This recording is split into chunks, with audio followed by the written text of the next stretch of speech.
hasta mañana a las 23:59 para hacer cualquier consulta con respecto a su calificación.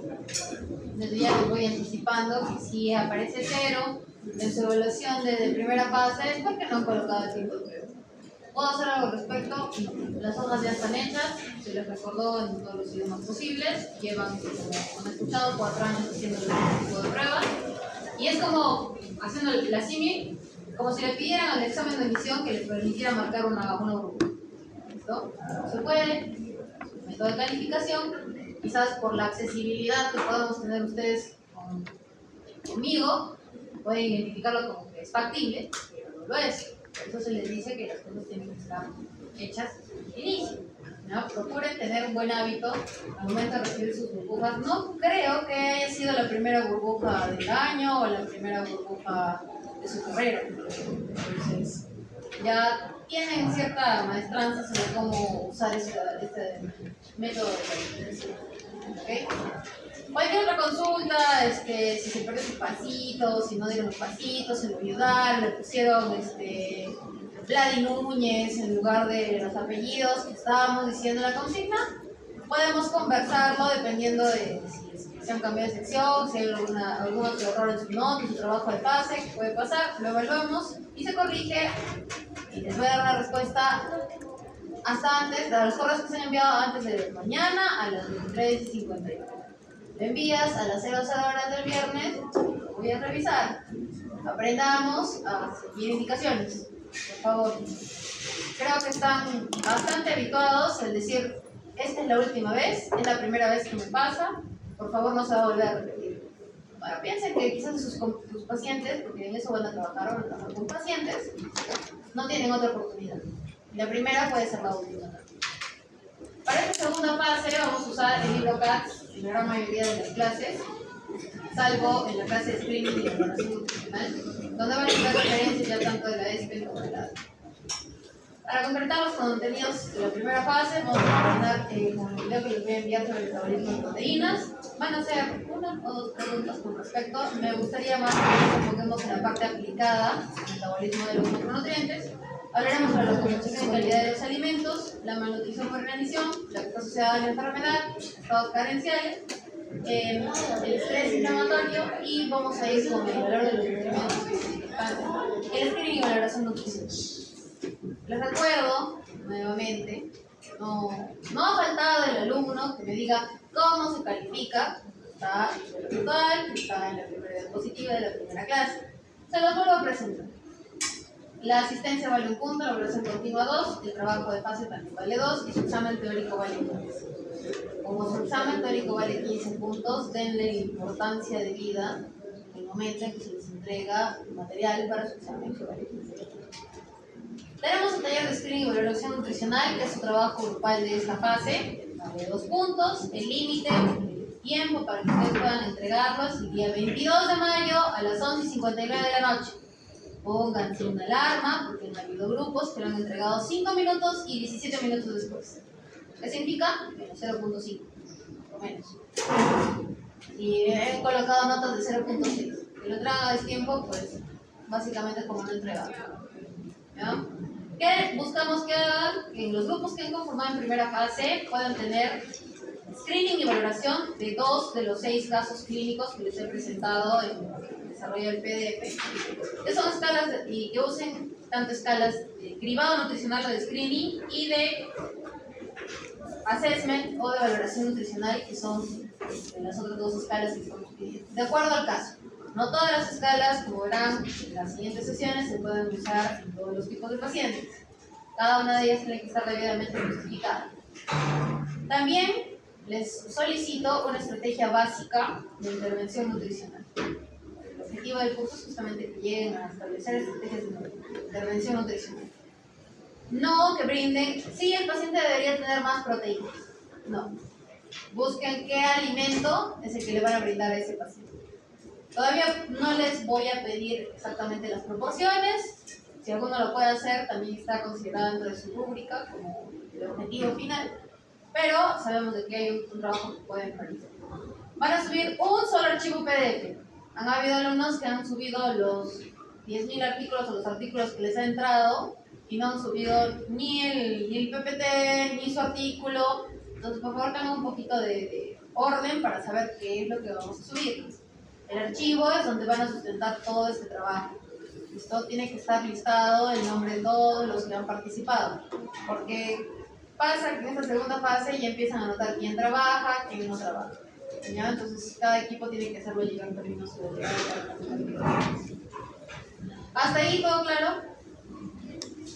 Por favor. Sí. Esta vez sí. Ahora sí. Como consejo personal, cuando reciban una cartilla, como médicos, no van a estar exentos de esto. Les queda examen de salud, les queda ENAM, SERUM y residencia, todos sus variantes. MIR, que a la gente del MIR no le van a decir, disculpe, me olvidé de poner el tipo de prueba. A la gente de los STEPS no le van a decir lo mismo. Y a la gente del residentado de nuestro país también. ¿Listo? Entonces, por lo menos tienen 4 exámenes importantes que van a definir su carrera. Y aprender cómo llenarlo. A manera personal, entonces, cuando las reciban, llenen sus datos primero. He visto muchos alumnos que lo llenan faltando 1 o 2 minutos. No es una buena estrategia. Deberían hacer, reciben la cartilla y lo primero que hacen, en lugar de buscar llenar un examen, valga el examen que ustedes van a empezar a desarrollar. Si no hay preguntas, dudas o consultas, empecemos de lleno entonces con el trabajo de esta fase y hay algunas cosas que hay que determinar en nutrición. De manera clásica, pues entendí que la nutrición es este platito de comida con la mitad de ensalada, un cuarto de una presa de carne y un cuarto de carbohidratos.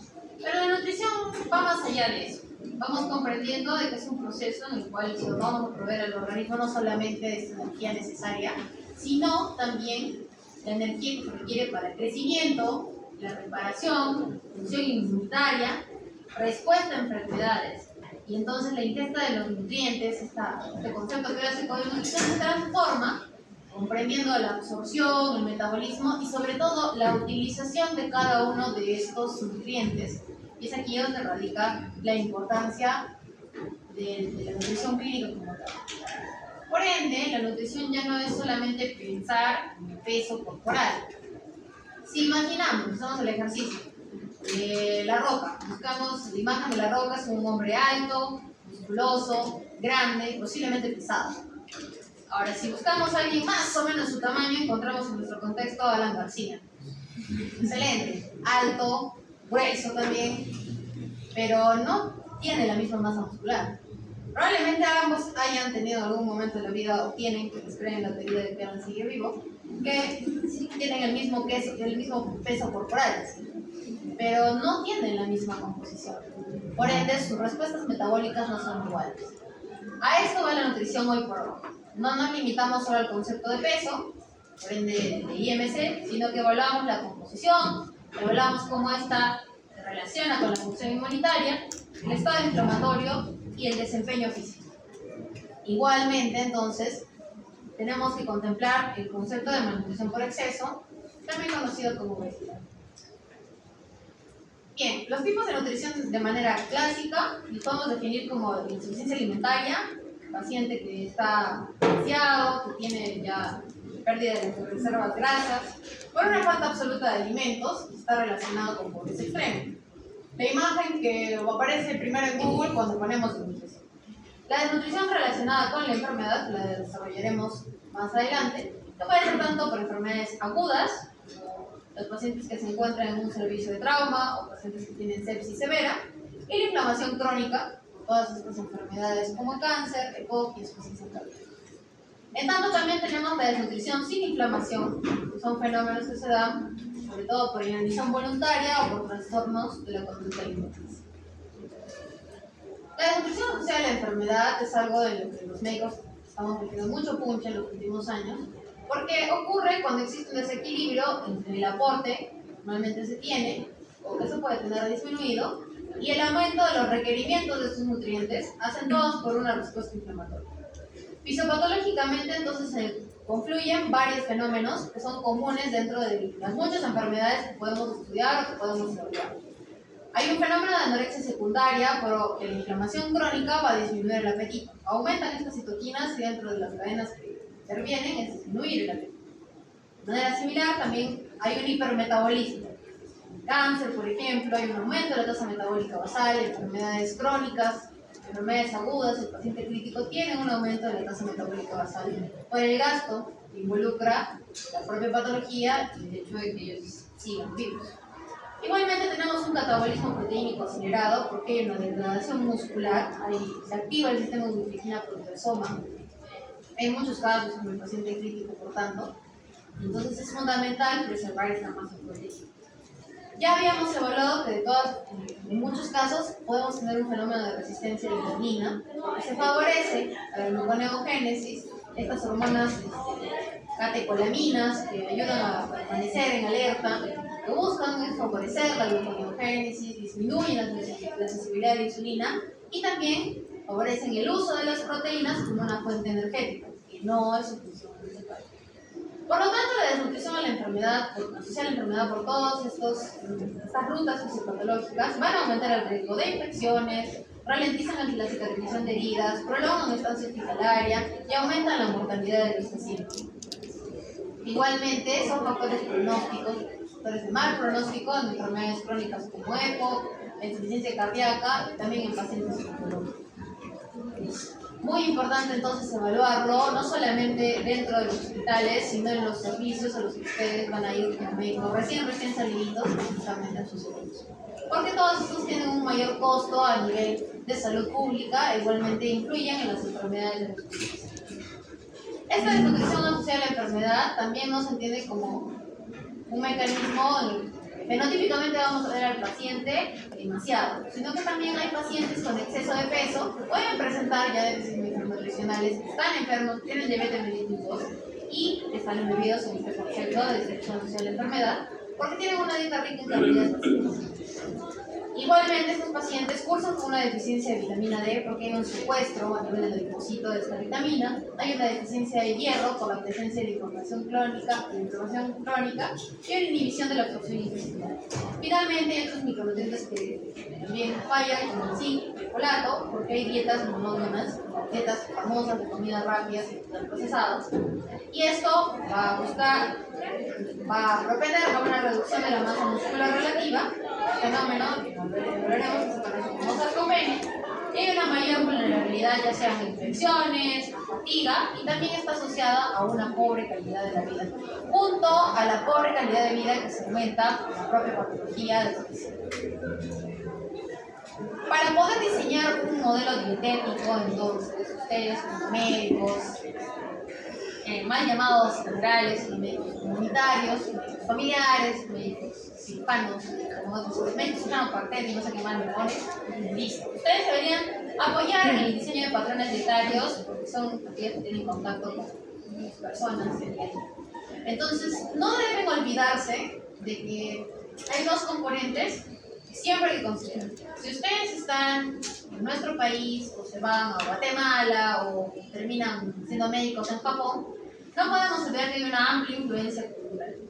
Si a las cocinas de sus familias les quitan la papa, probablemente muchos sientan que el plato está incompleto, que no está bien presentado, que la gente no va a llenar.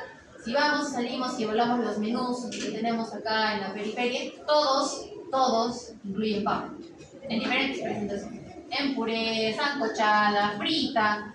Todo el mundo ama la salchipapa y quien no ama la salchipapa se puede retirar de mi clase. ¿Por qué? Porque es un elemento cultural fuertemente arraigado. Cuando yo fui a rotar de externa a México, roté en el servicio en un hospital grande, pero me alojó una compañera y fuimos a la casa de sus papás después. Entonces yo en agradecimiento dije, bueno, sí, vamos a hacer pastel de papa. La odisea de conseguir todos los implementos, todo, el pastel de papa salió hermoso, lindo, precioso, excelente. Lo presenté y la señora hizo carne de venado asada. Dije, bueno, total, proteína, listo, estamos bien hasta ahí. Lo partimos, genial, se sirvió en el plato y el hermano menor de mi amiga lo agarró y dijo, perfecto, se fue a la cocina, sacó un plato de tortillas, metió el pastel de papa en la tortilla y se comió. Entonces, son elementos, sí, yo tuve esa misma expresión, diciendo deshonra para ti, deshonra para ti. Pero es un elemento cultural. Nosotros no podemos diseñar un patrón dietario o explicarles si no consideramos estos aspectos culturales relevantes e importantes en determinadas sociedades. En México es la tortilla como en Perú es el papa. Tenemos que considerar esto en los patrones dietarios. Si queremos seguir pautas internacionales, como por ejemplo la dieta mediterránea, ciertamente ellos no tienen una gran variedad de papa y podemos incluirla así como otros productos, como la quinoa, la palta, los frijoles, que son todos elementos que podemos encontrarlos dentro de nuestra dieta. ¿Listo? De igual manera, no podemos negar que los seres humanos tenemos una preferencia biológica, casi evolutiva, de ser los cazadores, recolectores, que necesitaban hibernar, necesitaban defenderse de los agresores medios de la naturaleza. Y tenemos un mecanismo casi de recompensa por consumir comidas hipercalóricas, comidas ricas en grasas y comidas ricas en carbohidratos. Entonces, sumado al hecho de que tenemos una cultura, tenemos que luchar contra nuestra propia evolución de ciertos patrones dietarios. Pero tenemos que contemplarlo para poder adaptar todas estas conductas y diseñar una dieta que se adhiera al paciente, que pueda adherirse a su tratamiento, porque es un tratamiento. En tanto, no se olviden que para cuando lleguen a su salud van a haber tipos de hipoproteinemias como el marasmo, que es un déficit energético severo. Clásico ejemplo que aparece en Google cuando pones nutrición. El Kwashiorkor, que es un patrón de desnutrición fenotípico demostrado por la presencia de edema, por la gran hipoproteinemia que se presenta, y también con algunos cambios dérmicos o maneras como el cabello. La imagen que pone la sociedad, la FAO, que pone la OMS cuando quieren decir, o la UNICEF cuando quieren que donemos allí a los niños, están en el Líbano, en el África, la típica imagen que tenemos un niño con Kwashiorkor. La caquexia es el ejemplo del paciente que encontramos en los hospitales, caquético demasiado después de una larga estancia hospitalaria o después de una patología larga. Y la sarcopenia es un fenómeno poco evaluado hace unos años, en el cual se determina por la pérdida de masa y de fuerza muscular. Por muchos mecanismos, un paciente obeso tiene mayor tendencia a un fenómeno de obesidad asociado a sarcopenia. No solamente inicialmente perdemos la fuerza muscular, de repente por alguna estancia prolongada en cama, sumado a eso perdemos también la masa muscular. Si no se acuerdan, después de todo este curso, después de haber gastado mi saliva en intentar enseñarles sobre nutrición, hay algunas recomendaciones estándar que deben seguir. Hay que incrementar el consumo de frutas en general a casi medio kilo, son 400 gramos por día. Lo ideal es consumir eso. Imagínense, nuestro patrón dietario cultural en Perú normalmente no lo acepta, salvo honrosas excepciones. Hay que priorizar los granos integrales sobre los refinados, algo que tampoco hemos llegado a asimilar todavía como cultura. Hay que limitar los azúcares añadidos. Esto es vital. Hay alguno que tiene alguna Coca-Cola aquí, escondida. Bebidas procesadas, fritis, algo.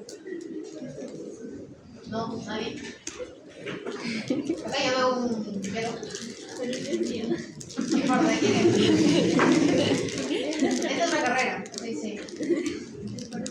Ya, puedes ver ahí cuánto es la cantidad de azúcar, porque de seguro dice 0, ¿no? O dice 30 kilocalorías, todo eso. La primera lección entonces que ustedes puedan leer las etiquetas de esta clase, que sepan que a veces somos simplemente otras presas de la publicidad. ¿Sí? ¿Cuánto dicen? 3.7 por cada gramos de azúcar. Sí, todos de gramos. Ya, o sea, 3.7 gramos de carbohidratos. ¿O de qué? ¿Qué dices? De azúcares totales. Azúcares totales, ¿y por cuánto es? ¿Cuál dice que es su porción? Por cada 100 mililitros. 100 mililitros son 3.7 gramos. ¿Y cuánto tiene esa botellita? 300. Ya, ¿y puedes leer en ingredientes qué azúcar tiene?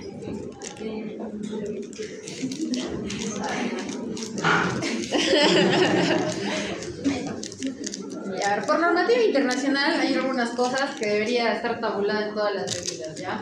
Debería decir cantidad de sodio, cantidad de calorías por porción y cantidad de grasas. A ver, información nutricional. Porciones por envase 1.5, ¿ya? Entonces, primero no se dejen engañar por la telaraña musaraña que dice, solo tiene 30 kilocalorías. No, multiplícalo por 1.5, ¿ya? Sí, sí, multiplica. Dice, energía, 21 kilocalorías. Entonces, por 1.5 más 10.5 son 31.5. Ya, entonces tenemos 31.5 kilocalorías. Azúcares totales. No, por cada 100 mililitros. Era 21 kilocalorías, son 42. Entonces son 42 más 21, son 63 kilocalorías en este platillo. ¿Ya? Y son Estoy comiendo yo. carbohidratos disponibles, azúcares totales 7.4 más 3.7 son 11.1. Una. Ya. Ingredientes: agua tratada, jugo y pulpa de aloe vera, azúcar. Entonces son 10 gramos de azúcar. 10 gramos. 10 gramos de azúcar son 2 cucharadas, ¿ya? Más o menos. ¿Cucharadas? Cada cucharadita, que son 3 cucharadas de azúcar, tiene 15 kilocalorías.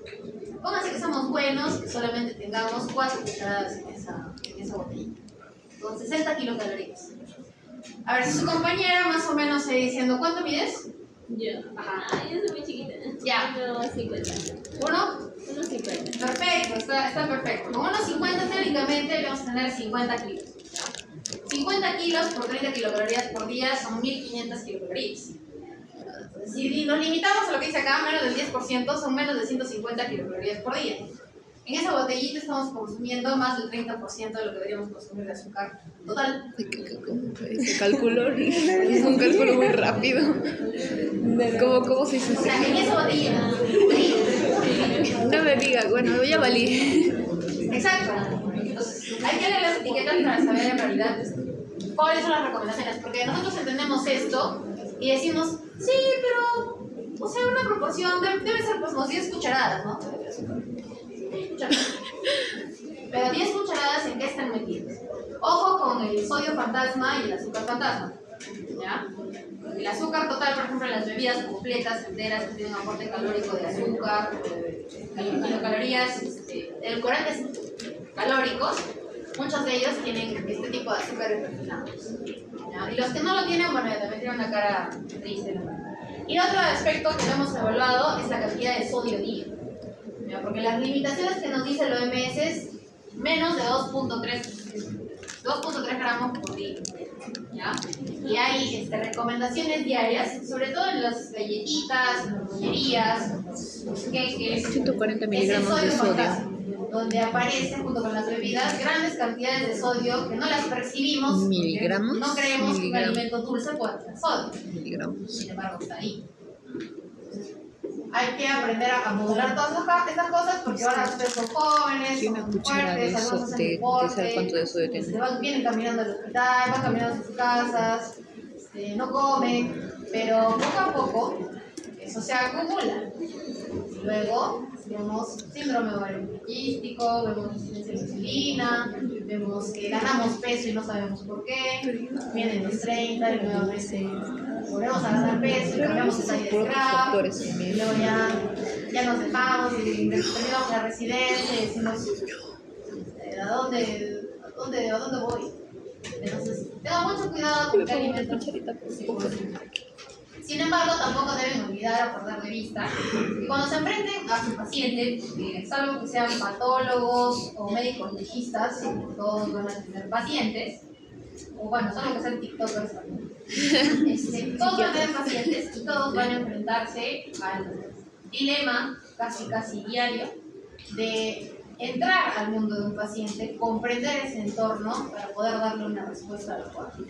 Si visualizamos un paciente obeso, mórbido, probablemente la respuesta de muchos sea que es frustrado, que no tiene deporte, que come mucho, pero no sabemos su interno, no sabemos con qué otros patrones vienen. No sabemos si simplemente es una obesidad por hiperconsumo, hiperfagia, o si es una obesidad genética, es una obesidad motivada por algún trastorno mental, un duelo, depresión, somos múltiples. Entonces, como médicos no deben perder el norte de siempre tener la empatía como pilar de su tratamiento. ¿ok? Es penoso que muchos de ustedes lleguen a comprender eso cuando estén del otro lado. Cuando tengan una necesidad y tengan que evaluar cómo los trata el sistema y cómo no les gustaría ser tratados. De manera similar, cada paciente, como es un mundo, tiene que aprender a individualizar las estrategias presentes. Un obeso que puede realizar ejercicio porque tiene resistencia a la insulina no se va a comportar igual en su terapia perdedora de peso que un obeso que ha llegado a ese punto porque tiene una lesión en la rodilla que no le permite movilizarse o que tiene una lesión en la cadera. Entonces, tenemos que individualizar nuestro tratamiento. De igual manera, buscar la mejor herramienta educativa para cada paciente. Ustedes no comprenden de la misma manera. No hay una estrategia única para llegar a sus pacientes y que ellos puedan tener una adherencia al tratamiento. Y de la misma manera, como van a ser médicos serums, pues van a ver a sus pacientes en las comunidades, en la tienda, en el colegio, en la actividad, algunos les van a alquilar su casa. Entonces, el apoyo sostenido, estos refuerzos que ustedes le den, son importantes.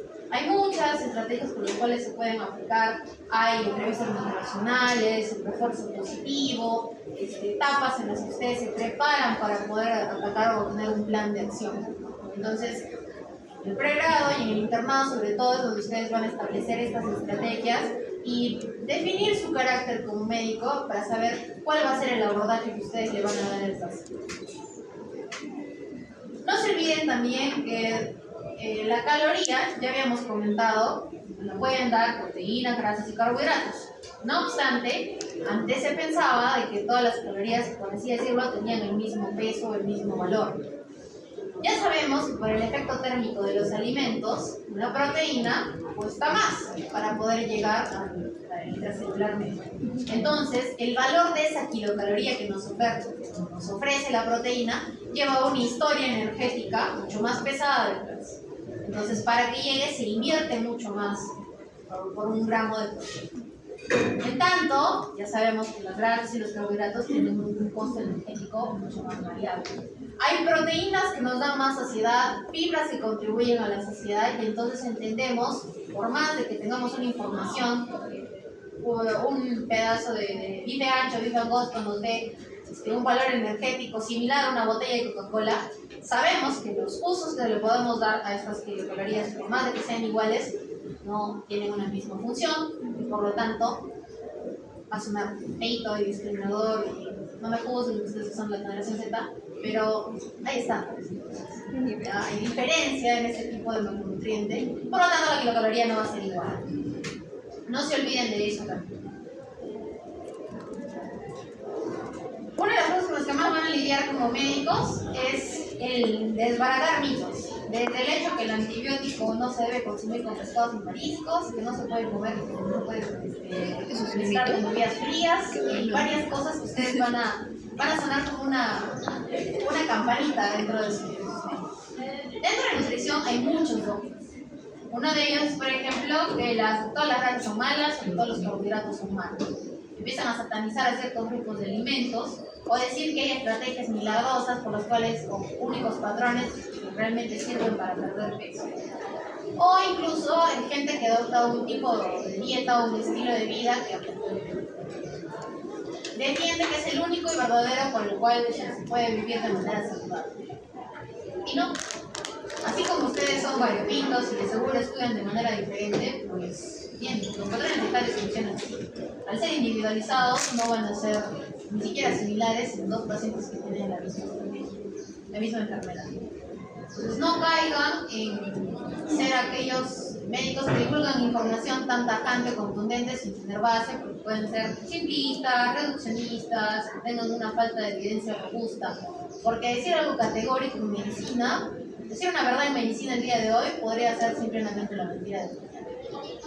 Entonces, estamos en constante cambio, en constante estudio, y la curiosidad es lo que nos debe de mover para siempre poner papas en remojo y decir que hay cosas que merecen ser estudiadas. No se olviden que si nosotros perpetuamos estos dogmas nutricionales, vamos a tener una falta de adherencia al tratamiento en el futuro. Si educamos toda la vida a las personas en que las grasas son malas, los carbohidratos son malos, después cuando tengamos una neumonía, una cirugía larga o que nuestro paciente tenga una enfermedad crónica, le establezcamos una ruta, lo primero que vamos a tener es rechazo. Se puede decir, es que yo no como grasas, o yo no como carbohidratos en general. He dejado el azúcar, la papa, el arroz, no como fruta, no, nada, porque todos son malos. Y mi mamá es diabética y mi tía es diabética y yo no quiero ser diabética, por eso no consumo ningún tipo de carbohidratos. No tenemos alternativas con respecto a ese tipo de dogmas. Por lo tanto, tenemos que basar nuestras evidencias, lo que digamos, en una evidencia científica sólida. Para eso la nutrición ya tiene estudios a nivel epidemiológico, casos clínicos, cohortes, análisis, estudios experimentales, por los cuales se avala cierto patrón dietario o ciertas recomendaciones. Ya teniendo desde la invención de la nutrición parenteral en 1968 hasta ahora, son más o menos unos 60 años. Entonces, si en 60 años no hemos podido dar respuesta a cuál es la mejor dieta, no creo que es porque no existe. Si no, la tendríamos. ¿No? Entonces, todos consumiríamos las mismas cosas, pero hay muchos factores que no hemos estudiado aún. Hay que apuntar a seguir haciendo modificaciones que siempre contemplen todos los factores que existen. Para recordarles entonces que la obesidad ya está catalogada como una enfermedad, y esto es algo que, al menos desde mi perspectiva, lo hago como algo positivo, trabajando en un hospital donde necesitamos cirugía bariátrica, donde recibimos muchos pacientes diabéticos. Esto nos ha permitido que el propio Estado promueva estas técnicas para poder perder peso, medicamentos, cirugías, programas aunados, y así, solo considerándolo una enfermedad, también perdemos este estigma de considerar o de generalizar que el paciente obeso tiene tal o cual comportamiento. Se ha ido abordando desde todos o diferentes mecanismos fisiopatológicos y también permite identificar diferentes estrategias para poder contribuir a la solución. Como les dije, no se olviden de que ahora sus recomendaciones, así como en medicina basada en la evidencia, es una subrama en la nutrición basada en evidencias. Así es que si su fuente es un TikTok o un reel de Instagram, piénsenlo 2 veces antes de recomendar algo. Hay muy buenos divulgadores de información, pero las fuentes suelen ser confiables. Suele haber Web of Science, suele haber una revista indexada, una revista con DOI, y ustedes tienen que ya identificar a su edad, porque ya no están tan larguitas de médicos, sino ya están más consolidados. Identificar cuál es su información tendenciosa, cuál es su información en desarrollo y cuál es su información de riesgo. Para ir aterrizando entonces todo lo que hemos desarrollado en la primera fase, recordamos que los carbohidratos, así como monosacáridos y sacáridos, son carbohidratos simples. Y los polisacáridos son carbohidratos complejos. Desde la perspectiva nutricional, eso nos ayuda a entender que los simples tienen una elevación de la glicemia postprandial de manera rápida, una disposición de energía rápida por todas estas cadenas metabólicas las cuales cruzan, mientras que los complejos, al ser cadenas más largas, se digieren primero lento, brindan energía de manera más sostenida y por lo tanto no elevan la glucosa de manera tan brusca, mantienen esta curva glicémica más ordenada. Clínicamente, entonces, esto lo podemos usar porque los carbohidratos complejos mejoran la sensibilidad a la insulina al tener una curva más estable y controlan esta glicemia en grupos de hiperglicemia, como los diabéticos. Por tanto, podríamos usar carbohidratos en un paciente diabético. Sí, pero no voy a usar una Coca-Cola. Podría usar almidón, se encuentra en, oh maravilla, la papa, y la fibra, como la presencia de las frutas y verduras. Ojo, hay que saber qué fruta y qué verdura. Para recordarles entonces, monosacáridos, disacáridos, los polisacáridos, que pueden ser, hemos visto, digestibles, la presencia del almidón, los 2 recursos más importantes que tenemos en el país, y los polisacáridos no digestibles o digeribles, como la avena, que ya es considerada como un superalimento a nivel cardiovascular, y el salvado de trigo. Los monosacáridos entendemos como miel, las propias frutas, frutas frescas, los disacáridos, el azúcar, tal, y la leche, desde la perspectiva netamente de los carbohidratos. Y estos pues tienen alguna respuesta o son importantes en algún tipo de etapa. Los polisacáridos digestibles, entonces, los no digestibles son útiles incluso en dietas con síndrome metabólico porque nos permiten sintetizar los famosos cuerpos cetónicos en el colon, mejorar o equilibrar la microbiota y con ello contribuir a la salud. Si bien es cierto, la lactosa es, desde la perspectiva de los carbohidratos, es un disacárido, no es lo ideal. Contemplamos que es un alimento que tiene los 3 macronutrientes y dentro del entorno occidental tenemos el acceso. Nuestra población no tiene tanta intolerancia, pero no debemos olvidar que sí puede existir una baja tolerancia a la lactosa en algún paciente. Por lo tanto, hay que aprender cómo identificarlos. La deficiencia de lactasa o la intolerancia a la lactosa es una reducción de la actividad de la enzima lactasa que se da a partir del destete, de la lactancia materna, se da progresivamente entre los 3 y los 11 años. Para llegados a la adolescencia pueden aparecer los primeros síntomas que se generan porque la lactosa ya no es digerida a través del intestino delgado, se fermenta, llega al colon, todo eso genera mayores gases como hidrógeno, metano, dióxido de carbono y desencadena la sintomatología que va a referir su paciente. Distensión abdominal, náuseas, vómitos y diarrea osmótica después de la ingesta de una cantidad considerable de lactosa. La deficiencia de lactosa puede ser adquirida, que es la más común, siendo primaria adquirida, de secundaria algunas enfermedades malabsortivas o enfermedades inflamatorias intestinales, o pueden ser congénitas, aunque son las más raras, sobre todo en poblaciones heterogéneas como la nuestra. Aunque se defina como una intolerancia a la lactosa, también existe cierta tolerancia dentro del cuadro clínico, porque los pacientes van a referir que pueden tolerar medio vaso o pueden tolerar porciones pequeñas, pero si van a tener, no sé, un arroz con leche, les cae mal. O si tienen una torta de 3 leches, les cae mal. Pero si consumen el vaso diario, no. Entonces empiezan a atribuir otros factores aledaños. No, me cae mal cuando lo como afuera. Me cae mal cuando está acompañado de azúcar. No hacen la correlación por esta capacidad de tolerancia. Se dice que más o menos hay 12 gramos de lactosa en un vaso de leche, y eso es el tope que podría tolerar un paciente con intolerancia a la lactosa, y esto podría duplicarse si estamos hablando de productos derivados lácteos, como el queso, la mantequilla, donde esta capacidad aumenta. ¿Podemos usar los productos lácteos? Sí, si están dosados, o si es que ya tienen cultivos enzimáticos vivos, como el kefir, el yogur griego. El yogur también tiene un proceso de degradación de la lactosa. Los quesos maduros tienen una disminución de la lactosa, por lo cual son mejor tolerados por nuestro paciente. Sin embargo, el pilar del tratamiento continúa siendo la supresión de los alimentos con lactosa, el reemplazo por productos lactosados y en situaciones de emergencia el consumo de la enzima lactasa que se vende en casi todas las farmacias a las que he consultado. El diagnóstico clínico aún se hace con el test de hidrógeno aspirado, aunque hay pruebas séricas sobre tolerancia a la lactosa. En mi experiencia personal no lo recomiendo. Y en la mejoría clínica pues al retirar agente. Pero, como verán, la lactosa es muy importante. No debemos suprimirla, sobre todo en algunas etapas como el embarazo, la infancia, porque así podemos tener mayor riesgo de desarrollar hipogenosis D, también con deficiencia de calcio, ¿no? Entonces, es importante saber cómo emplear los recursos. Una leche lactosada podría ser una buena opción, o los suplementos de lactasa que ya conocemos.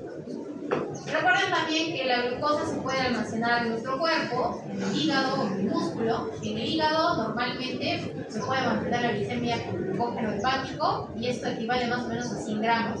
En tanto que el músculo puede almacenar hasta 400 gramos de glucógeno. Una vez que se agotan estas reservas, ya sabemos que empiezan a usarse aminoácidos y glicerol por otras vías para poder generar energía. No obstante, también podemos sacarle la vuelta y usarlo como una estrategia terapéutica. Por eso es que hay diferentes abordajes para una terapia perdedora de peso en el paciente metabólico, debido a que si disminuimos el consumo de carbohidratos, aumentamos la frecuencia de ejercicio, motivamos a que estas cascadas se puedan brindar. Entonces, depredamos el glucógeno hepático y también depredamos el carbohidratos, acompañado de nuestros clásicos carbohidratos. Las incretinas, en tanto, son hormonas intestinales que se van a secretar a la ingesta de algunos alimentos, entre ellos los carbohidratos y las grasas. En nutrición los van a encontrar también como kilocalorías no proteínas. Las principales incretinas que encontramos para los seres humanos son el GLP-1 y el GIP. El GLP-1 está recontra hiper mega difundido en los últimos 5 años porque ralentiza el vaciamiento gástrico, estimula la secreción de insulina y estimula la secreción de glucagón. Igualmente puede estimular la saciedad, todo ello deriva de una disminución de peso con una compensación a nivel metabólico. En tanto que el GIP también potencia la secreción de insulina y retrasa el mantenimiento gástrico. Por el efecto, por así decirlo, completo, se usa el usuario de la PLP1 como estrategias contra la diabetes mellitus 2, pero por los otros efectos que tiene, o sea, la reducción de la glucotoxicidad, por la mejoría en la sensibilidad de la insulina pancreática y la conservación de la masa de las células beta pancreáticas, puede ser usada como una estrategia a nivel del síndrome metabólico. Es uno de los targets, pero todavía no se regula bien la dosis. Porque los protocolos de usar liraglutidas o semaglutidas son dosis que van creciendo. Entonces no se sabe bien si esas dosis son suficientes para el síndrome metabólico, porque dentro de los patrones del síndrome metabólico está el paciente con obesidad y el paciente que no es obeso. Son estrategias y abordajes los cuales, entrados ya y mirando a la mitad del siglo XXI, estamos siendo testigos de cómo se modifica uno de los grandes problemas en el mundo. Entonces, todavía no sean como los medios que un día se levantan y dicen, oh sí, el Ozempic es bueno. El día siguiente, el Ozempic es muy malo. No, el otro día vino mi paciente y dijo, no, ¿sabe que la Sociedad de Ortopedia y Traumatología dice que el Ozempic da osteoporosis? Y yo, sí, a ver, busquemos. Y ese estudio tenía pacientes con IMC más de 40, o sea, todos ya tenían un riesgo aumentado de osteoporosis, habían tenido una pérdida rápida de peso, entonces todavía estamos modificando estas terapias. Ustedes han llegado ya cuando existían casi todos los grupos de antihipertensivos, pero imagínense cómo fue el buscar el antihipertensivo correcto. Estamos viviendo simplemente ese cambio. En cuanto al valor que ustedes le deben dar a un carbohidrato, deben contemplar el índice glicémico y la carga glicémica. De hecho, es muy útil para su desarrollo del taller, su trabajo de esta fase, conocer el índice glicémico de los alimentos, porque este índice nos mide la velocidad con la que un alimento eleva la glucosa en la sangre en comparación con la glucosa. Nuestra glucosa es el estándar y este tiene un número de 100. El índice glicémico es total, la velocidad es súper rápida. Entonces, podemos dividirlo como índice glicémico alto, medio y bajo. Si un carbohidrato tiene un índice glicémico bajo, significa que la velocidad con la cual va a elevar la glucosa es lenta. Y eso ya nos puede decir algunas consecuencias metabólicas. De manera complementaria, la carga glicémica considera esta velocidad de absorción, o sea, el índice glicémico, como la cantidad de carbohidratos digeribles en una porción estándar. Quiere decir que la carga glicémica es igual a 6 veces el índice glicémico por los gramos del carbohidrato que está disponible. Así también entonces tenemos cargas glicémicas bajas, moderadas y altas. Por lo tanto, es una tablita que me he robado de una referencia española en la que evaluamos nuestro estándar, que es la glucosa pura, y algunos alimentos que tienen carga glicémica alta, índice glicémico alto, carga glicémica moderada y índice glicémico alto. Y también tenemos alimentos que tienen tanto carga glicémica baja como índice glicémico bajo. Estos son ideales porque la velocidad es lenta, mantienen el nivel de glucosa adecuado y son útiles para mejorar también la saciedad. Ayudan entonces en estrategias en pacientes metabólicos clásicos, síndrome metabólico, paciente diabético, paciente hipertenso, paciente coronario. Otro tipo de patrón dietario que tiene mucha boga en estos años son las famosas dietas cetogénicas, dietas que contemplan menos de 150 gramos de carbohidratos por día. Estos buscan reducir la insulina base, favorecen procesos como la lipólisis y promueven la producción de los cuerpos cetónicos, como hemos visto también sus formas energéticas. Reduce así entonces el estímulo insulínico, aumenta la oxidación de los ácidos grasos, suprimen el apetito y mejoran la sensibilidad de la insulina. Por lo tanto, hay una mayor pérdida de peso inicial si se compara con las dietas metabólicas normales, las dietas bajas en grasa. Reduce de manera más rápida los triglicéridos y podría tener un efecto sobre el HDL índice.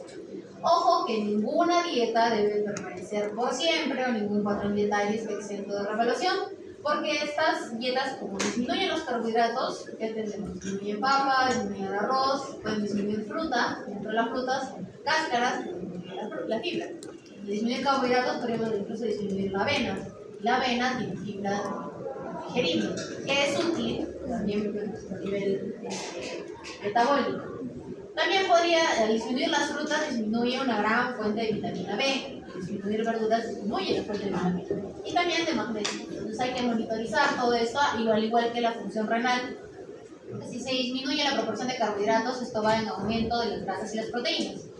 Si las dietas cetogénicas en general son prescritas a nivel terapéutico a pacientes que tienen obesidad, diabetes y que podrían conllevar ya un daño renal basal.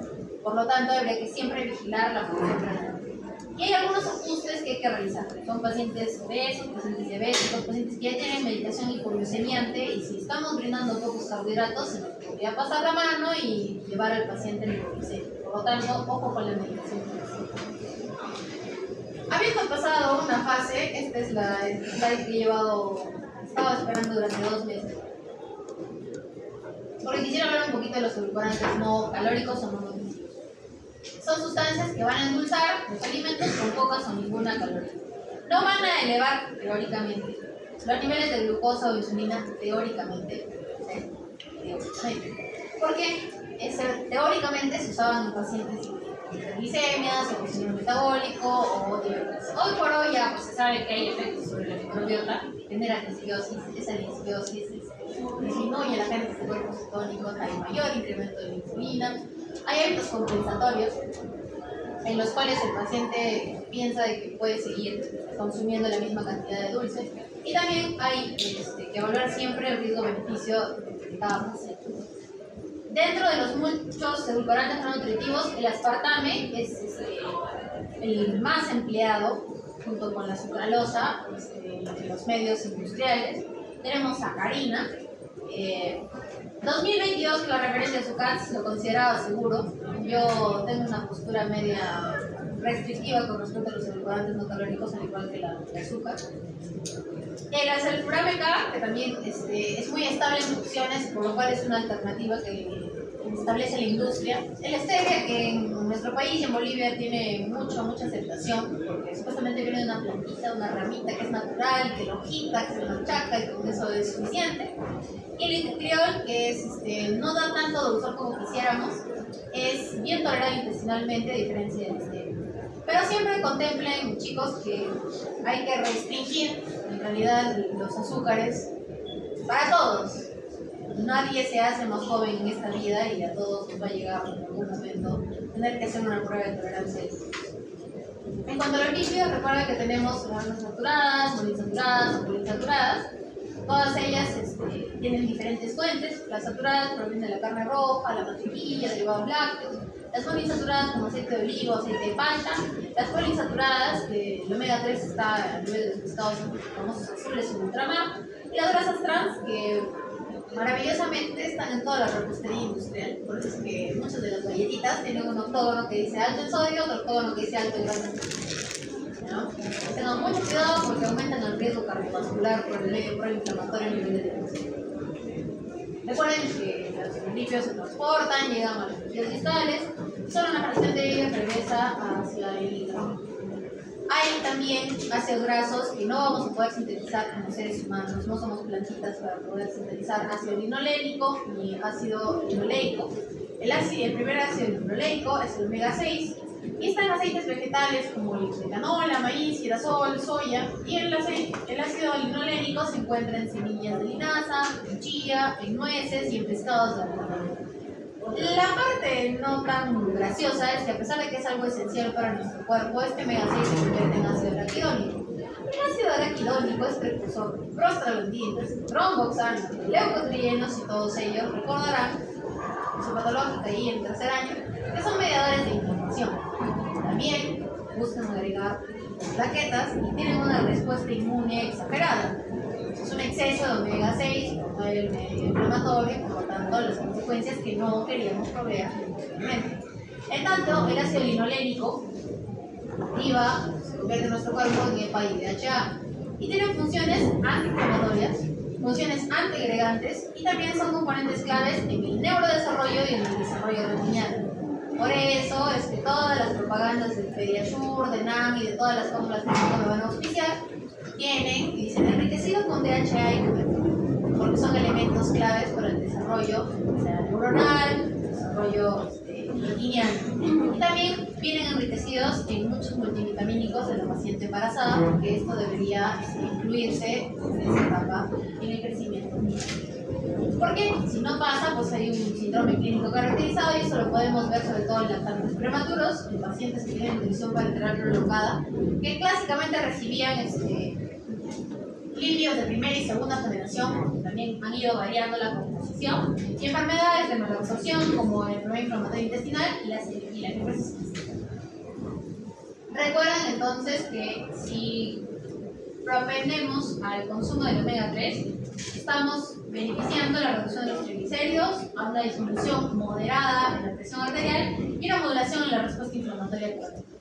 El besti de los cardiólogos es la pildorita de omega 3. De hecho, hay un par de guías que dicen que antes de estrategias terapéuticas como la pravastatina o la rosuvastatina, se tiene que emplear un tratamiento con omega 3 y cambios dietarios para reducir los niveles de triglicéridos, que están aunados a los niveles de colesterol, y con ello promover el aumento de HDL.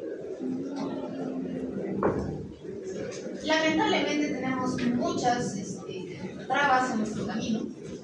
No vivimos en el Perú de 1900, estamos industrializados y tenemos pues dietas que presentan ya excesos de ácidos grasos saturados por la presencia de carnes rojas. Hay cada vez más Kentucky, cada vez más. Hay lácteos enteros que son mal empleados, por ejemplo las mezclas lácteas. Somos uno de los pocos países que tenemos la famosa leche evaporada. En realidad es una emulsificación, es una mezcla que se combina.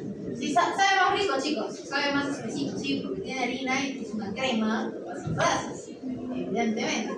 Entonces, tenemos que cuidarnos también de esto. Y también porque en los últimos años ha habido un boom de hiperprocesados en los alimentos. Si alguien tiene la dicha de tener a su abuelita viva, se va a dar cuenta que ella tiene una forma muy diferente de comer a la mesa. Nosotros estamos acostumbrando a las comidas disponibles ya, a la comida que se pueda comer mientras caminamos o nos desplazamos a un otro sitio, cuando antes cocinar era un ritual, encargarse de cada elemento de la comida. Por lo tanto, esta industrialización ha generado un desequilibrio inflamatorio. De manera histórica tenemos relaciones de omega 6, omega 3 en 1 a 1 o de 2 a 1. Y ahora, dependiendo de qué alimento analicemos o de qué día, qué mal día analicemos del ser humano, podríamos llegar a proporciones de 15, 20 o 30 a 1. Entonces, recuerden que el omega 6 promueve la inflamación y esa inflamación podría dañar incluso el intestino. Esto deriva entonces en enfermedades cardiovasculares, tiene relación también con el progreso de la diabetes mellitus 2, está relacionado al cáncer colorectal, ya se ha considerado que es un cancerígeno tipo 2, recuérdenlo la siguiente vez que vayan a la cátedra. Y también está relacionado con enfermedades o con la exacerbación del medio proinflamatorio. Por lo tanto, llévense a la casa entonces la grasa total día a día no debería superar el 25% de la energía total, debería ser de un cuarto hasta el 35%. Las grasas saturadas no deberían superar el 10% de todo el requerimiento calórico. Si es nuestra compañerita de 1500 kilocalorías, no debería recibir tampoco más de 150 kilocalorías, producto de estas grasas saturadas. Estas 150 kilocalorías involucran más o menos 15 gramos de grasas saturadas, que es un chorrito de aceite clásico, no aceite vegetal. Las grasas trans hay que buscar eliminarlas, en tanto que el omega 3 debería ser consumido más o menos en medio gramo por día. Las cápsulas vienen reguladas en 300, 150 y de 500 o 550, dependiendo si vienen de Holanda, de Asia, de Estados Unidos, donde ustedes quieran. Pero ojo con los suplementos, porque hay suplementos que están viniendo omega 3, omega 6, omega 9, omega 5. Entonces, mucho cuidado con comprar más completos, que no necesariamente van a tener efectos positivos en los pacientes. Y el omega 6, pues ya hay que siempre moderado. Recuerden que las fuentes de omega 3, gracias al ancho mar de Grau, tenemos una amplia fuente de ellas. En nuestro país tenemos diamante, bonito, caballa, también tenemos salmón, aunque no lo crean. Hay sardinas, está como la forma de la anchoveta, es un súper alimento, tiene un sabor un poco fuerte de curar, pero es bastante agradable. Tenemos chía, linaza, nueces, Entonces, tenemos muchas de las fuentes de omega 3 para que sus tías, primas, abuelas, familiares no vayan a la farmacia y estén comprando el suplemento de 3 cifras para tener omega 3. Las grasas monoinsaturadas vienen de los aceites extra vírgenes, de lo que ustedes quieren, oliva, aguacate, almendras, todas ellas también ya se cultivan en Perú, se procesan en Perú, sachainchi si quieren, hay muchos artículos sobre el aceite de sachainchi. Y las poliinsaturadas equilibradas son semillas, no aceite, semillas de girasol y calabazas, semillas de calabazas porque tienen un alto valor nutricional. Hay unas tienditas que han abierto ahí, que no me publicitan, no voy a decir el nombre, en muchas tiendas que tienen semillas de calabaza y semillas de girasol. Eso se puede colocar en la granola, o se puede colocar complementarlo a la avena y cuidado, excelente índice glicémico, baja carga glicémica y también contribuye con el aporte de los ácidos grasos. En cuanto a las proteínas, nos vamos a detener un cachito porque es lo que se veo. Son macromoléculas de 20 aminoácidos principales. El cuerpo humano no puede sintetizar todos, por eso la clasificación más relevante a nivel de función clínica son los esenciales, los condicionalmente esenciales y los no esenciales. Para los que no podemos sintetizar, recuerden que la leucina activa la vía de Methor y esta estimula la síntesis de la proteína muscular. Por lo tanto, más leucina podría significar cantidad de músculo. El triptófano es un precursor de la serotonina. La serotonina es una de las hormonas de la felicidad, por lo tanto, tiene un factor modulador del estado de ánimo. Dentro de la neuropsicoendocrinología hay muchos estudios sobre el uso del triptófano y cómo ciertas comidas pueden darnos mayor sensación de felicidad y no necesariamente por su científica. La arginina es un precursor del óxido nítrico, por lo tanto tiene demostrados efectos antioxidantes sobre la vasodilatación y también sobre la cicatrización. Y la glutamina es útil en procesos inmunes y sobre todo a nivel del enterocito, por lo cual se ha suplementado en la última década en paciente oncológico y en paciente postquirúrgico. El último con resultados debatibles, pero el primero, en el paciente oncológico y el paciente quemado, aún se siguen usando las dietas con buena resultados. Ya habíamos comentado sobre el uso de la creatina y esta promoción no tiene miembros, entonces, pero para recalcarles que no debemos decir que un alimento es mejor que otro, porque la combinación funciona mejor. En el caso de los carbohidratos y las proteínas, su consumo aunado se desinergiza. ¿En qué sentido? Primero vamos a optimizar la síntesis proteica por grado. Cuando ingerimos proteína más carbohidrato, ingerimos los carbohidratos y esto eleva la glucosa. Esta elevación de glucosa, ¿qué hace? Aumentar la insulina, que a su vez no solamente facilita el transporte de glucosa, sino que también facilita el transporte de la proteína para almacenarse en coma en el músculo. Entonces, esta anabólisis también, el efecto de la insulina, va a promover una recuperación y un mantenimiento de la masa muscular. Que llegue la proteína o que se mantenga en el lugar donde debe estar. Entonces, no deberíamos propender solo consumir suplementos proteínicos, ni siquiera después de que estés en tu post-gimnasio, deberíamos tener ahí cierta proporción para que ambos puedan ser. Y también ayuda a minimizar el catabolismo. En algunas fases como ejercicio, en pacientes quirúrgicos, pacientes críticos, pues los carbohidratos van a evitar el uso de los aminoácidos en la neogénesis y así preservamos nuestra proteína muscular. Para que por favor lo puedan ver. Y también para que lleven a la casa en los adultos sanos, como ustedes sé que se perciben como adultos sanos, tienen un consumo más o menos ideal de 0.8 gramos de proteína por kilogramo por día. Entonces, en nuestra compañerita de 50 kilos deberíamos tener más o menos unos 40 gramos de proteína. Gramos de proteína, no significa gramos de carne. ¿Ya? Cada uno de los alimentos tiene una proporción diferente. Ya en la Sociedad Argentina de porcicultores o de ganaderos ovinos salió una tablita. Bife ancho, porción 200-250 de 15 gramos de proteína. O sea, me pareció revolucionario. Yo estaba rotando y dije, los argentinos están locos. Es una tablita, no la tomé, pero es muy útil el saber que no todos los alimentos, incluso dentro de una misma fuente cárnica, por ejemplo, no tenemos el mismo contenido. ¿Ya? Y ojo con, no sé, de repente consumir una tapa versus consumir un bife ancho o un bife angosto, porque podría variar. Si nuestro paciente está gestando o está lactando, este requerimiento proteínico aumenta, igual si es adulto mayor.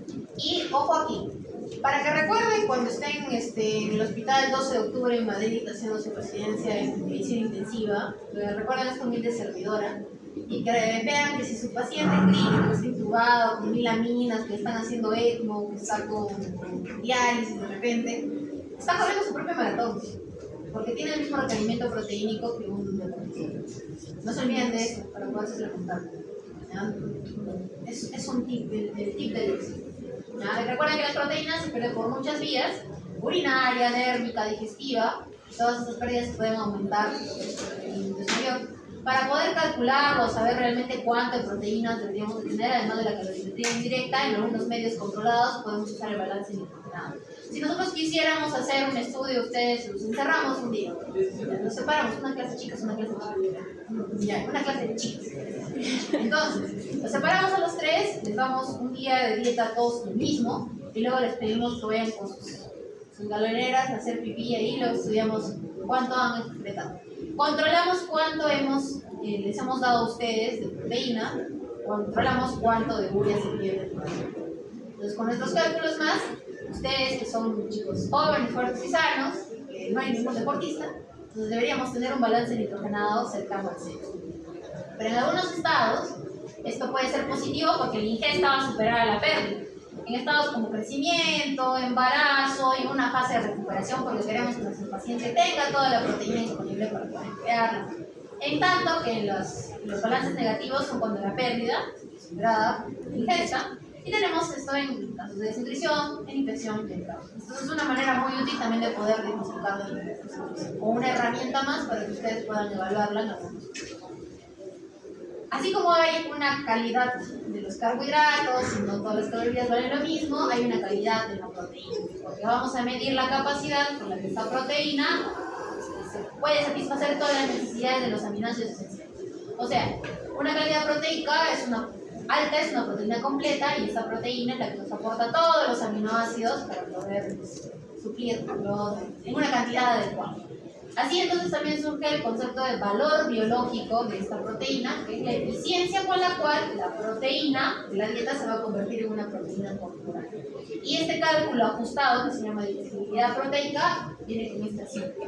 Entonces, otra tablita para que ustedes puedan orientarse. El estándar en nuestra especie es el huevo. El huevo, sobre todo en poblaciones heterogéneas como la nuestra, donde hay una baja alergia al huevo, encontramos que nuestro valor de referencia por ese sí es el tope. O sea, es la referencia máxima, llega casi toda a convertirse en proteína corporal, porque es toda albúmina. La principal proteína intracelular es albúmina. Entonces es casi lo mismo. Esta es completa, es nuestro patrón de referencia. Y la que más se acerca, por eso les dije que no todo es contundente en la vida, si bien es cierto, nos da energía de manera muy rápida, oh maravilla, la leche también tiene un alto valor proteico. Es casi igual. En algunas otras poblaciones, como Europa, los países escandinavos, donde sí hay una alergia a la proteína del huevo prevalente, usan la leche como su valor de referencia. Porque es alta, es buena, llega a convertirse en proteína corporal, tiene aminoácidos esenciales casi en la totalidad, y es de fácil absorción. Entonces, no la descarten como una vía, por favor. ¿Ya? Yo debería ser auspiciada por una madre de leche. La carne magra tiene un patrón muy similar, es de alta calidad y es súper útil en la recuperación clínica. Entonces, si alguno es colega, cirujano, o está vivido en la fase recuperativa, medicina física de rehabilitación, que no solamente es hacer masajitos y ejercicios, también hay que brindar proteína de calidad como la carne magra. El pescado, que tiene un valor biológico moderado, pero recuerden que tiene un componente esencial que es el omega 3. La soya va bajando ahí su calidad, pero casi toda llega y se convierte en el cuerpo, por lo cual es útil también en algunos escenarios. Y las legumbres, que ya empiezan a tener un perfil moderado como otros productos vegetales. No obstante, si esto se combina, podríamos llegar incluso al valor biológico y a la digestibilidad completa de las proteínas animales. Entonces no son nada despreciables ahí para quienes quieran defender la dieta basada en plantas, basada en el veganismo. En tanto que las proteínas que se han sintetizado tienen un valor muy cercano al huevo, pero muchas de ellas son a partir de suero de leche. Por esta gran propiedad que tiene las proteínas de la leche, que son caseína a suero de leche. ¿Listo? Entonces, en algunas fórmulas van a ver que dice producto derivado lácteo, o producto que tiene leche entera, leche en polvo, o que tiene solamente la caseína. Ojo, que ninguno de estos dos productos, como tal, cuando se hidrolizan, son leche, por lo tanto no tienen lactosa. ¿Listo? Entonces, que no se les haga un mocho en el cuerpo y en la mente diciendo, pero si viene de la leche, no le puedo dar al paciente con intolerancia a la lactosa, no, son cosas diferentes. El suero de leche no es lo mismo, que es diferente a la whey protein, que eso es casi como leche en polvo. ¿Ya? Entonces, ese sí puede tener algunos elementos trazas, sí puede generar malestar en algunos pacientes. Entonces, lo podemos aplicar en todos los pacientes hospitalizados, en los pacientes veganos, para establecer algunas estrategias de cómo alcanzar estos valores proteínicos. En pacientes obesos, porque queremos tener una proteína saciante, de buena calidad, que nos dé una proporción adecuada para poder emplearlo en dietas hipocalóricas. Y en pacientes críticos, todos los pacientes y sus equivalentes. Porque el paciente crítico no es solamente el que está en UCI. El paciente crítico puede ser un paciente con neumonía, que es un adulto mayor de 80 años que tiene muchas patologías. Entonces, son comportamientos. El paciente crítico es aquel que tiene un estado hipercatabólico asociado a la enfermedad, que está ahí metiendo un hilo en todas sus cascadas de citoquina. Paciente postoperado, paciente quemado, politraumatizado, paciente en abusivismo, paciente con pancreatitis, todos ellos pueden comportarse como pacientes. No se olviden de estos patrones, siempre hay alguno que los confunde, hay estados clínicos también, generalmente esto se evalúa en la UCI. Y tenemos algunos dolores diagnósticos importantes, no deben olvidar, la albúmina, que tiene un tiempo de vida media de 21 días, la prealbúmina dura una semana y la transferrina, que es mucho más alta, con un recambio de más o menos unos 2 o 4 días. Por lo tanto, que las tres van variando en cuanto es el valor para identificar desnutrición. La primera evalúa desnutrición crónica, porque también se comporta como un reactante de fase aguda. Y la última, a pesar de que es un reactante de fase aguda, en medios controlados nos ayuda a evaluar patrones como sacando el seguimiento de nuestra nutrición. También hay evaluaciones funcionales, como la fuerza de presión manual. No todos los servicios tienen un dinamómetro para poder evaluar esta fuerza de presión. La masa muscular también. Así entonces hay que evaluar que las proteínas brindan saciedad porque estimulan la secreción de estas hormonas que habíamos hablado, las incretinas, el propio IgE, la citoquinina, ralentizan entonces el vaciamiento gástrico, nos da una sensación de plenitud y esto debería ser incluido en planes perdedores de peso, donde podemos aumentar las proteínas, bajar los carbohidratos y buscar qué proteína nos va a dar una sensación de saciedad mayor para que el paciente quede ahí tranquilito, ¿no? Hasta que llegue a su siguiente comida. Y esto también se puede utilizar en fases de recuperación o estabilización en el que el paciente ya bajó de peso y queremos que que evite el rebote. Ojo que también hay proteínas, incluso si comparamos dos pedazos de carne. Cuando esta fuente proteínica se procesa o se expone excesivamente al calor, se generan los famosos AGEs, que son productos de la aplicación avanzada, y todos ellos tienen efectos sobre la inflamación, generan disfunción endotelial y con ello envejecimiento celular acelerado. En algún punto no falta la imagen que dice 2 gemelos consumen 2 dietas diferentes en un año y mira cómo envejece uno, mira cómo va todo por uno. Efectivamente, ¿no? Hay muchos componentes incluidos en ello. Uno de estos es el envejecimiento se produce por los productos que son derivados del procesamiento térmico de estos proteínas. Entonces, tengan mucho cuidado de que si eligen una hamburguesa orgánica, una hamburguesa que viene procesada. Para recordarles que los micronutrientes tenemos las vitaminas liposolubles, ácidos solubles, muchos de ellos minerales, que tienen efectos sobre coagulación, la función inmune y también una función hormonal. Los antioxidantes entonces son moléculas que van a inhibir o neutralizar el daño causado por los radicales libres que están cada vez más prevalentes en nuestro medio y especies reactivas de oxígeno, así protegen a las células del estrés oxidativo. La vitamina C regenera la vitamina E. La vitamina E protege las membranas lipídicas, las membranas celulares, y la vitamina A protege contra el daño fotooxidativo. Los polifenoles, como el té verde, el vino tinto y el cacao, son moduladores epigenéticos a nivel inflamatorio, en tanto que el selenio es un cofactor de la glutatión peroxidasa de efectos antiinflamatorios. Entonces, todos ellos pueden ser consumidos de manera natural, con sus fuentes orgánicas, o también a través de algunos suplementos, según sea el caso. Todos ellos nos ayudan a reducir el riesgo cardiovascular, previenen algunos tipos de cáncer, por eso es que a los oncólogos les encanta la vitamina E, retardan el envejecimiento celular, todos ellos son parte del cóctel este que aparece en el dermocosmético ahora, y la modulación de enfermedades neurodegenerativas como el Alzheimer y el Parkinson.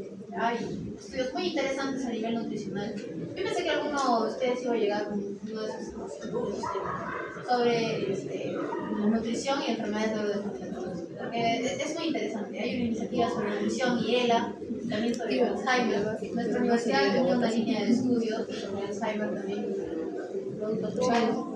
Y cuando las multivitaminas, recuerden que se tienen que emplear, se pueden emplear en algunos casos, como en la senectud, en el embarazo, en algunas dietas que tienen un componente restrictivo, como la que se elimina el gluten, o que tenemos los veganos, los estados hipercatabólicos, como los pacientes hospitalizados por recuperación, y los síndromes de malabsorción, sobre todo en estos pacientes con enfermedad inflamatoria intestinal. Ninguna dieta, ningún suplemento multivitamínico o algún antioxidante van a superar a nuestra dieta equilibrada, a esta proporción que nosotros lleguemos y que utilicemos en nuestros pacientes. Y mucho ojo con las superdosis que cada día son más comunes por esta libre venta. Para terminar entonces, quería comentarles sobre estos suplementos basados en alimentos integrales, porque son derivados de los extractos que pueden ser de frutas, verduras, cereales, plantas, y están diseñados para conservar la matriz natural del nutriente. Como les comentaba a sus compañeros de otras clases, hay un efecto sobre el tipo de flavonoide que tiene el arándano sobre el gluteno. ¿Listo? Pero para chequear, porque justo hoy día mi amiga nefróloga me dijo, está terrible. Entonces, para chequear exactamente cuánto tiene. Tiene 50 millones. Viene con un probiótico, arándano con un probiótico. Es un suplemento que entra como el basado en alimentos integrales, porque si no lo consumiéramos, no le diéramos a nuestros pacientes, tendríamos que brindarle 2.2 o 2.5 kilogramos día de arándanos a nuestro paciente. No puedo comer 2 kilos de arándanos y que sea mi único alimento, pero es útil. Entonces tenemos que brindarlo como suplemento para favorecer la adherencia al tratamiento. Entonces, cuando su mamá, su tía, su prima o su primo, su prime llegue y le diga, sí, comer arándanos es saludable, y luego le ponga 3 o 4 arándanos para prevenir algunas cosas, no funciona. Hay algunas cantidades que tenemos que considerar en momentos que existen esos suplementos.